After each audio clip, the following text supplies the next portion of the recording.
Yano! Why is he singing or rapping?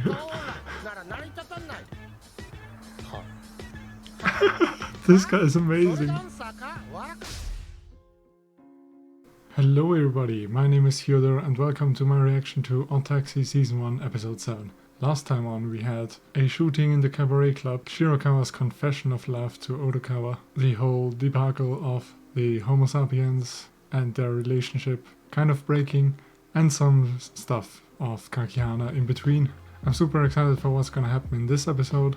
I'm really hoping we get more Kakihana stuff, more explicitly, and not just, in between scenes where you might even overlook it. So yeah, if you want to support me, you can like, comment, subscribe or share this video. These are generally the best things that you can do for me for free. And otherwise there's my Patreon, where you can get things like early access to reactions of Our Taxi and other non-live shows that I'll be starting in the future. And of course access to full-length reactions, so you can put up my reactions to your own footage and watch it that way. So if any of that interests you, check it out in the description below. But anyway, let's get into the episode. Follow the link in the description to the reaction and I'll see you there.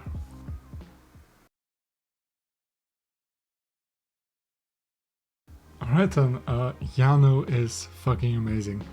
I love him, I want him to be in every scene from this episode on. The way he talks is the best thing ever.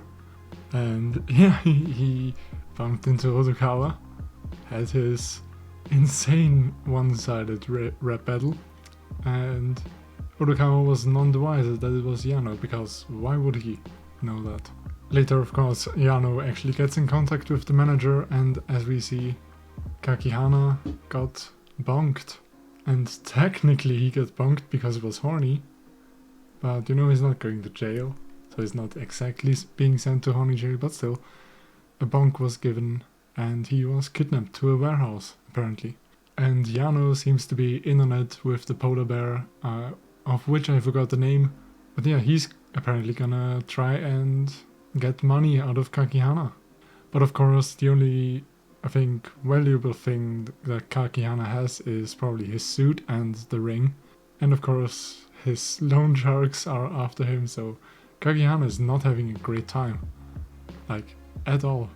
But anyway, we also saw Rui and the manager talking, and Ichimura getting into it and telling the manager that she would like to stop these schemes, and that I guess she wants Kakihana to be her last victim. To which, Rui responds rather angry, but at least the manager seems to be willing to talk about it and a little more calm than Rui, so let's see where that goes, right? And now to the story of Odokawa this episode. He wanted to encounter Taichi Kabazawa at his university, but a classmate or someone he knows actually informs him that he skips university now, and that he's a scared little boy scrambling for recognition or something like that. So yeah, that was quite the yawn. But after knowing that, he heads home and finds a gunshot impact in his apartment, which was pretty weird, and we actually don't really get I guess we can assume that it was Tanaka, right? But anyway, he gets Little Diamond involved and, stays on his toes to not encounter Big Diamond.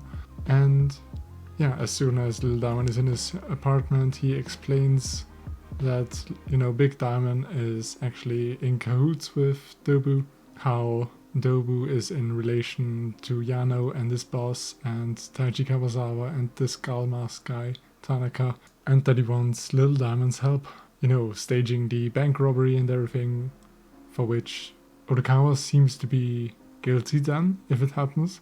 And I don't know why that's gonna be not a situation of, witness protection or something like that, at least. And yeah, the reason that Little Diamond wants this help and to banish evil was that Big and Little Diamond's parents actually were killed by a hit-and-run taxi driver, which is, the reason for their hate for Odokawa, or at least Little Diamond's hate.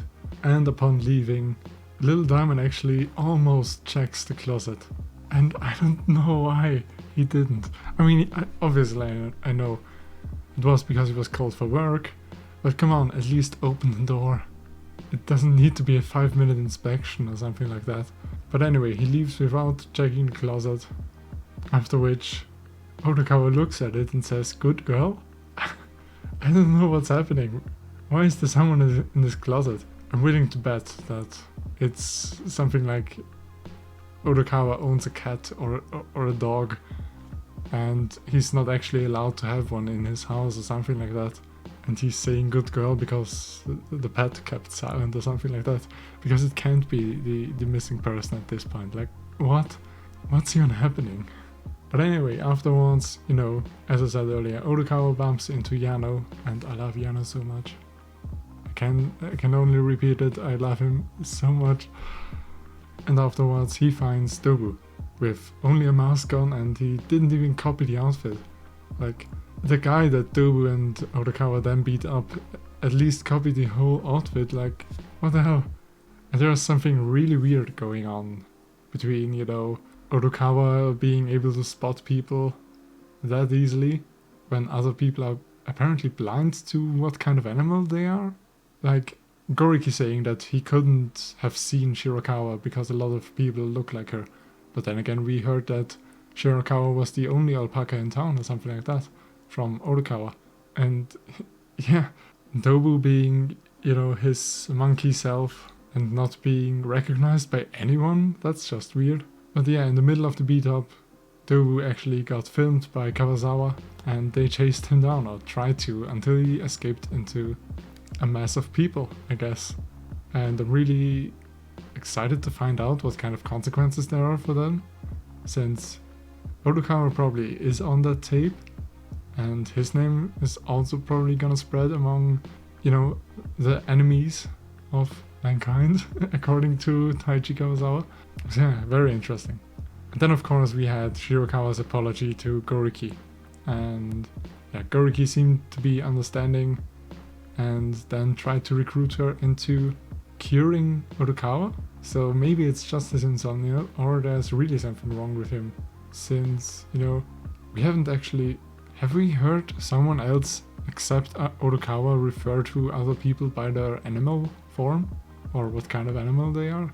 Maybe there's something wrong with him that they are trying to cure. Or he's just hallucinating that person in his home. Like, there's so many options that could be the thing. So yeah, really excited for the next episode. And as always, if you want to support me, you can like, comment, subscribe, or share this video. These are generally the best things that you can do for me for free. And otherwise, there's my Patreon, where you can get things like early access to non-live reaction shows, which is currently Odd Taxi, but in the future are gonna be more. And of course, full-length reactions as well, so you can put up my reactions to your own footage and watch it that way. So if you're interested in that, check that out. And after all that, I'll leave you again, and I hope you join me on the next episode. Until then, see you.